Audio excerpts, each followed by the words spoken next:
Hello everyone, it's Mikayla. This is my response for week 4, module 4's planning and preparation for disaster.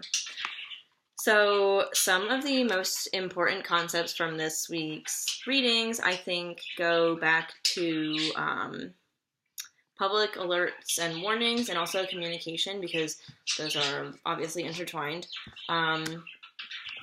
So there was the article about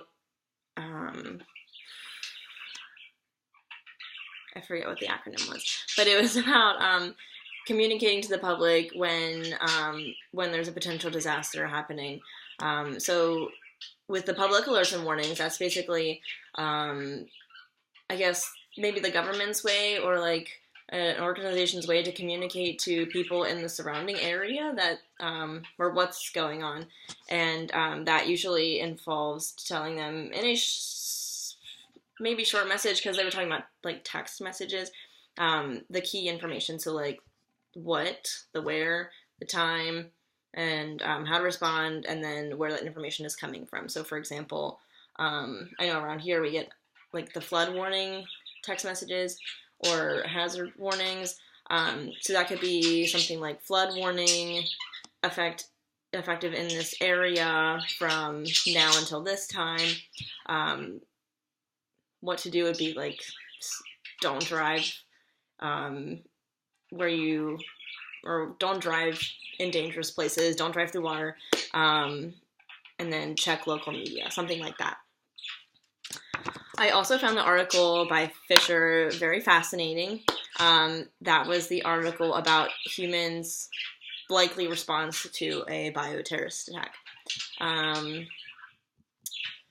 I found it interesting how they talked about the role of the media and how the media would be helpful, but also probably harmful in some aspects as well, just because the local media focuses on educating the community about what's going on and what to do, but then the more nationwide coverage can perpetuate rumors about what's actually happening, and a lot of it is actually fictional information that they're passing off to everybody else.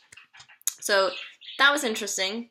I found it interesting that also they said they think that humans would be much calmer than we imagine they would be in an emergency situation.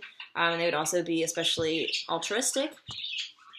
My only question about this was how they came up with this theory. It's like a very specific, detailed process as to how exactly the response to a bioterrorist attack would unfold, but I was just curious to know, and I know they cited lots of articles, but like how they came up with that and how they are so confident that that's what would happen.